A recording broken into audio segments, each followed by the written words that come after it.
And God said, "Let there be The light." Lord says, "Let my people go." I am the way and the truth and the life. No one comes to the Father except through me. This is the Talkin' Bible podcast. Hello, everyone. Welcome to today's episode and a new week of the podcast called Talkin' Bible with me, Rohan Bell, and Amanda Bartley. Hello, Amanda. Hello, everybody. Is this the first time this year for you? It can't be, is it really? I don't think it's the first time. Oh, well, it must be. This is the first time sitting in the studio recording. Yeah. Okay. Well, there you go. Welcome to I've sat here plenty of times. Oh, yeah, I've sat here and done And work. when you were doing setting up, I had to be the person You were the sitting. model. Kim and I modelled while we kept working. That's right, you did too. You were working while Ginny and I were setting up cameras, weren't like you? a mannequin more than a model. Yes, you were doing your normal work. So you That's right. knew a body double. Yeah. Well, you have no idea how much work it is to. Yeah, well, it's not a lot of work, but there's a lot of tweaking and adjusting to get the cameras right. I just recorded episodes earlier in the week. I'm doing a bit of a bulk record this week to catch up, to get ahead. And I recorded last night with Shannon Moyer, and I just looked at the podcast, I just looked at the videos and realised that I'm out of focus a bit. Oh no! So when we were fiddling around adjusting it, so it's there. It's probably better than what the video footage was zoomed in on the old stage, but I'm not in focus. But I think we're in focus today. So well, that's nice. Yeah, I wouldn't mind. I wouldn't mind if I was out of focus. To be honest, hide the blemishes, you reckon? Just a little bit. Just a little bit. All right. Well, we're going to try to record a couple of weeks worth of episodes. We'll see how we go. Maybe we can do one at a bit at least, even if we run out of time. We'll see how we go. But Yeah. we're going to start today, Monday's episode. Yep. We are talking about the parable of the wedding feast. I think as I recorded Shannon's episode, which will be coming out next week in real time after this, we talked about the parable of the wedding banquet, which ironically is slightly different. But Yeah. Well, this is in one version, it might say parable of the Great Feast. The Great Feast, yep. Or the Great Banquet. Either way, I mean, it's not really like if you and I were putting on a banquet, right? It's a little bit different to how we would do it. Yes, just One a thing tad. about the Middle Eastern focus, they knew how to partay. Yeah, I like that. I like that. And they still do, actually. Yeah. So the general gist of this parable is about inviting others to the kingdom of God, right? Yep, that's right. And into God's family, Yep. to the table, right? Correct, And not keeping it all for ourselves. Not keeping it for ourselves, yep. Yeah. And it's the heart of God that he wants to invite everyone to come. And that's what I was talking about with Shannon on the episode that'll come out next Monday, is that God's heart is to invite as many people. He doesn't draw a line in the sand in the first instance and say you can't come. People might vote out with their they might vote themselves out, but God doesn't vote them out. Yeah, right. So I've just written a few things down, like the master. So in the parable, the master has asked us to do this, or them to do this, but we're full of excuses. Yes, that's right. So I actually thought that, a lot of these parables, we always say, think about the fact that it's to the people at the time. And yes, okay, it doesn't really apply to us now, but the principles do. That's right, yep.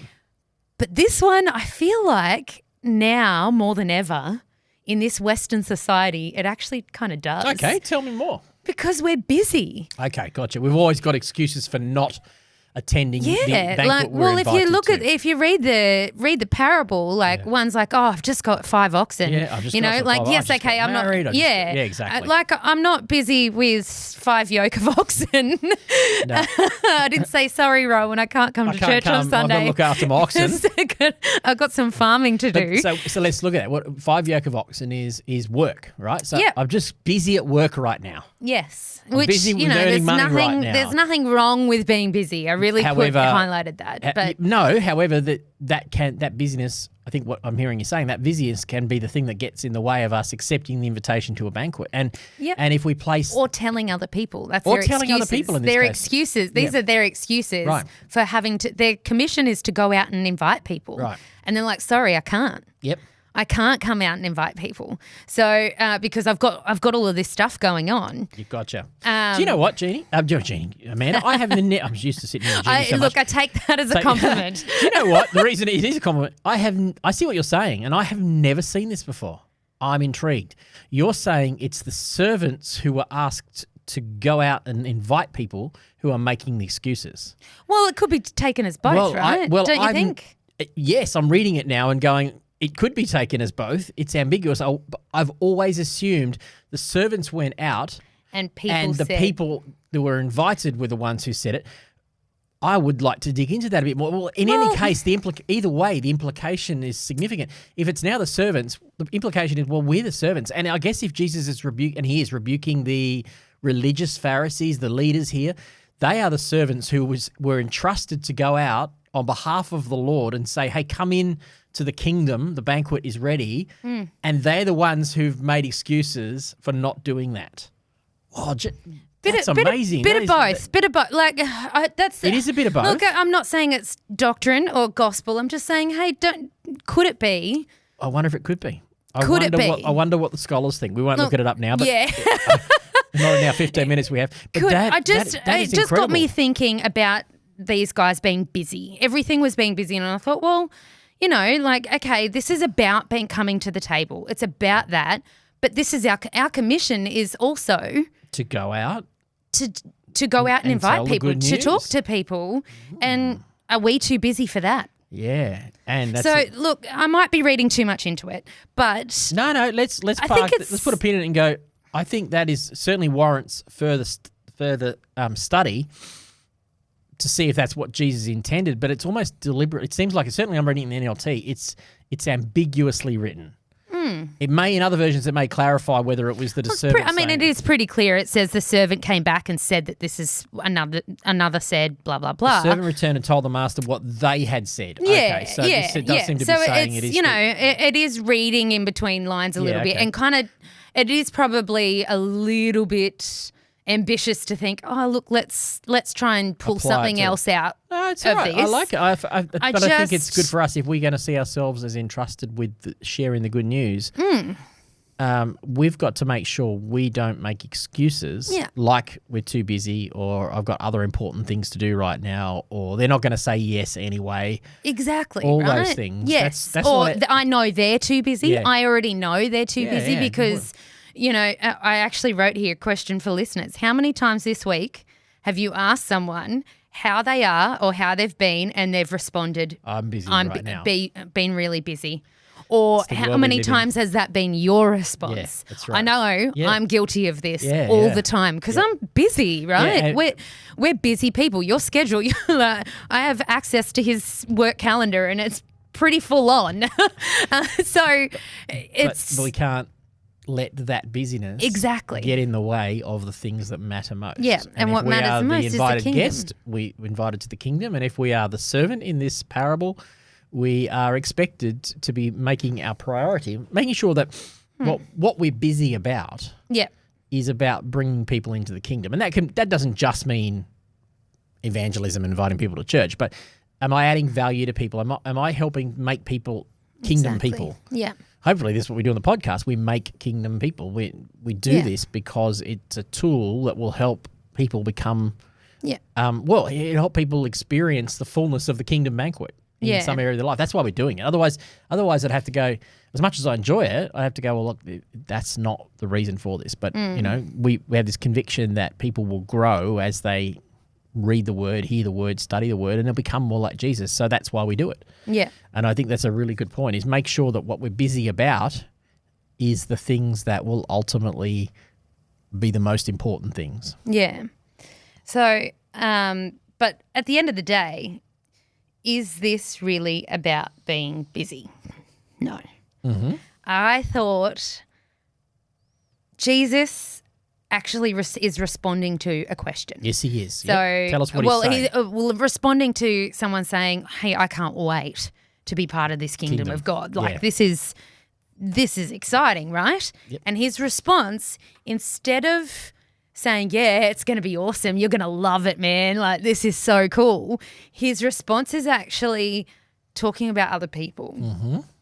And I guess I just got me thinking, yeah, okay, this is cool, and being a Christian is amazing, and I'm so thankful for the grace on my life and the forgiveness that I've received. But rather than thinking about what I can get and doing the Great Commission, living out the Great Commission and doing the work for the kingdom, instead of thinking about this amazing golden house that's going to be built for me in heaven, which, that's another topic for another day, but thinking about other people. Yeah. His response isn't directing at us. His response is talking about other people, whether it's about being busy, whether it's about the servants or the people the servants were asking or whatever. His response is looking out. Yes, that's right. It's now take what you've been given and the excitement you have and become a servant, and I'm sending you out to invite others along too. Yeah. Which we can do. We can get to the point where we get comfortable in our own Christianity. Oh, look, I'm doing okay. I'm blessed. I'm living the blessed life. God's looking after me, and we're not thinking others focused. And that's the heart of the gospel message is to be focused. The fact that the Son of Man came to seek and save that which is lost. That's what Jesus said about himself. I'm looking outward. I'm wanting to be inclusive. I'm wanting to create. Well, here it says, the blind, the poor, the crippled, and the lame were invited in. That's pretty extraordinary. That's not the people that would normally be invited to a banquet in that day. Yeah. So the way the banquets would work in that day is usually there'd be some kind of herald if it was the king or an aristocrat who was ordinary doing the banquet. The herald would get out there and say, "Hey everyone, good news! The king has announced a banquet, and the banquet we'll let you know when the banquet's ready." So they had like an initial declaration, and then there would be the herald would be sent back out again. Everyone, the banquet's ready. Come on in. That's when you'd find if you're on the invited list or not. Yeah. And so in that sense, we are looking forward to a future banquet. Yeah. That we're waiting for the fullness of the banquet to be ready, but to one sense we can experience some of it now, some of the excitement now, but it's in this moment where we need to be going, it's not just enough for me and my family or whatever to have access to this banquet. I am called to go out and proclaim it.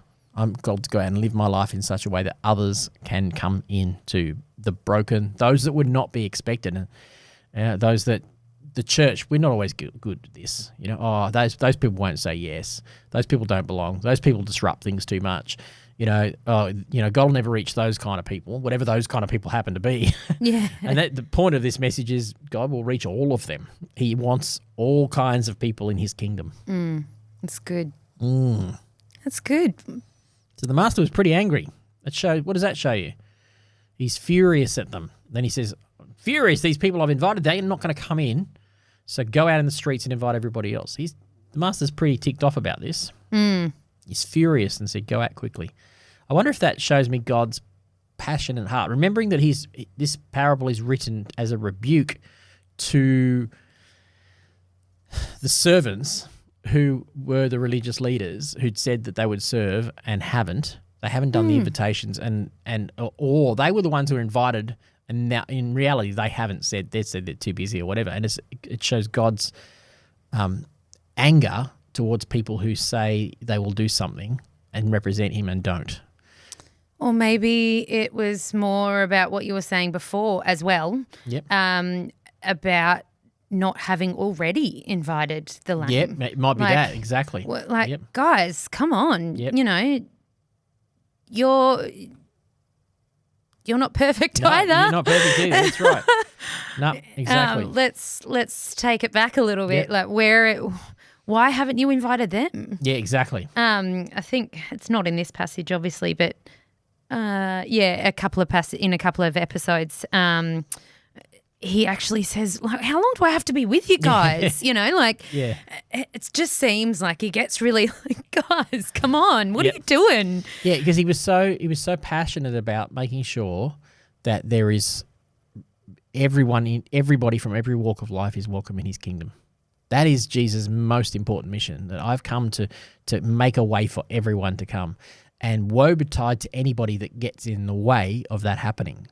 So last night we finished our final episode with Shannon, which will come out next Friday, and it was all of Jesus' woes. Woe to you Pharisees, for you stop up. And Jesus, it's Jesus at his rhetorical best, but it's also Jesus at his angriest, alongside whipping the table, turning the tables, which actually happens at pretty much the same time in Passion Week. And it's because he's angry against people who get in the way of other people finding God. Especially when those people who get in the way of other people finding God claim to be working for God. Yeah, yeah. Don't be claiming to work for him and then get in the way of others coming. That's what religion does. Puts barriers. He says things like you put barriers between you and others. That's what religion does. So we want to be a people who are like Jesus. We're hanging out with the sinners and tax collectors. We want to make everyone feel dignified, everyone feel welcome. And it's love that brings about repentance in people's lives, not judgment, not pointing fingers, but sitting at the table with people like Jesus did. That will bring about change. So I think the challenge is on us. We're invited to the banquet, but we're invited to bring along everyone else to the banquet with us and expected to bring everyone to the banquet. Yeah. So what kind of barriers can we, like in our modern day context, what kind of barriers can we put up that get in the way of that? Yeah. So I wonder if I've talked about when we don't even realise it. When we don't even realise it. Yeah. Like I'm just trying to think of one off the top of my head. So how do I expect you to come up Well, with how about one? people from certain walks of life? Yeah. Those people, whatever category those people are, we can put up a barrier and think they're beyond redemption, or they'll just disrupt, or those people will never fit with us, or they're full of hate, or whatever. Whatever category it is, those people, rich, poor, ideology. People in prison, for example. Prison, that's a good example. Yeah, so the list goes on. We can fit anything into that category. Most amazing revivals happening in prisons. Totally. Yeah. So what can we do to avoid that? I think the antidote to that is to constantly be reminding ourselves of the grace of God. It's human nature to start to think more highly of ourselves than we ought. And when we do that, when we think more highly of ourselves than we ought to, we start to forget that you and I, we're all saved by God's grace. We are all beyond redemption if we have to redeem ourselves. And so when we start to think, I'm doing it right with my Christian life, I read the Bible, I do this, I go to church regularly, that's when pride sets in, and pride will then distance us from quote unquote those people. Yeah. But if we can remember, hey, I'm those people. Yeah. I'm a broken human being in need of a savior. Yeah. And once I recognize that, that is the antidote, which will make me much warmer towards all kinds of people from all kinds of walks of life. Yeah. That's the way. That's the simplest answer is, where are we feeling entitled to be at the party? Yeah. When can we be entitled to the banquet? If we feel like, what gets me to this heavenly banquet? Yeah. And if the first thing off my head is, well, Lord, you know me, I come to church every week, and Lord, you know me, I'm a pastor, and I work really hard for you, Lord. And, I sacrifice a lot for you, Lord. I give up a lot of my time for you, Lord. That's why I'm welcome at the banquet. Yeah. Now, this, I'm being a bit facetious, but this is very subtle and very easy self-talk to fall into. Yeah. Especially when we're tired or we're weary or whatever, we can start to fall into that self-talk. I'm preaching to myself now. Yeah. Not to you.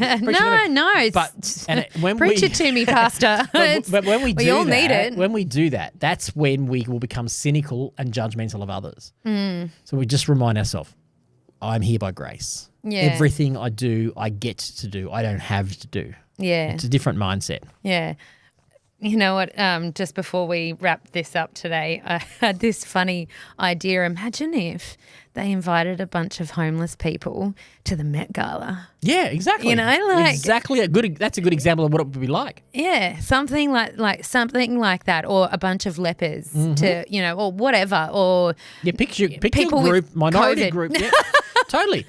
And this is To the the point: is we Met can Gala. all come up with different groups of categories. And it's such a good point. And yet Jesus would actually say, well, they're the people I want to come. Yeah. Yeah, he wants everybody to You come. know what? They should have a taste of the really nice food Yeah. that they probably serve. Yeah. Don't they even? I don't even I know. don't I know don't either. really know. Yeah. Honestly, it's the worst time of year. I don't want to hear about it that much. So I'm sorry for bringing it up. Yeah. However, But it's a good example. it's It's just current. it's this A-list. I just think it's this A-list thing that you can only go if you've been invited, and everyone's like, oh, let's look at the fashion and blah blah blah. Ugh, yuck. But anyway. It's still something that, I guess celebrities strive to get to. But, imagine if they invited a bunch of homeless people. Exactly. And that actually kind of needed the food. Yep. They need the really nice food that might be there. Well, that if is the there is heart. really That nice is the food. heart of I don't know. Jesus. Yeah. Indeed. Yeah. Jesus comes to seek and save that which is lost. That puts a little child among him. Yeah. we don't have this building. Like, let's just say that our church service is like a party on a Sunday, right? Let's bring it down away from celebrity stuff. Yep. Our church service is like a party on a Sunday, a banquet that we can come and invite people to. Yes. Right? We're expected to invite people. We can invite people to join in. Yep. It's all well and good us coming to church on a Sunday and going, oh, thanks, Pastor, that was a great message. Thanks, worship team. Thanks, kids team, for putting so much effort into our kids' services, but then not share it with your neighbour that let's do it, folks. Really needs it. Who can you invite? Who can you bring? And it doesn't matter whether you think they will come or not. They may just come. I do have, I know I said that we're about to wrap up, but I do have another thought that, so I live quite far away from this church building, and that's actually a barrier. Yep, it will be. For inviting people along. To a church service it is. Yeah. So for other things it's different, but I've just been talking about it recently, and honestly it just popped into my head that I often don't invite people along because I think, it'll be too hard for them. Right, okay. It'll be too hard because, yes, okay, I drive for 40 minutes every day or an hour or however long it takes to get here, depending on traffic. But will everyone else? But will they? I can't ask them to do that. That's ridiculous. You never know. You never know. No, that's right. Exactly. I know. If people are looking for community and looking for answers and looking for meaning, they'll travel. Yeah. Yeah, you never know. Good yeah. point. I won't mention this person's name, but I know someone who lives close to me who actually wants to get up, even though I have to be here at 8:30. Young person, a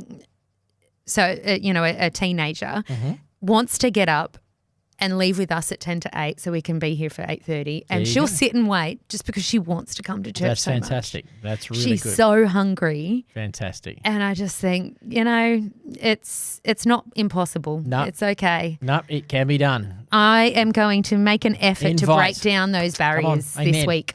Break down the barriers. Invite. All right, that's a good one.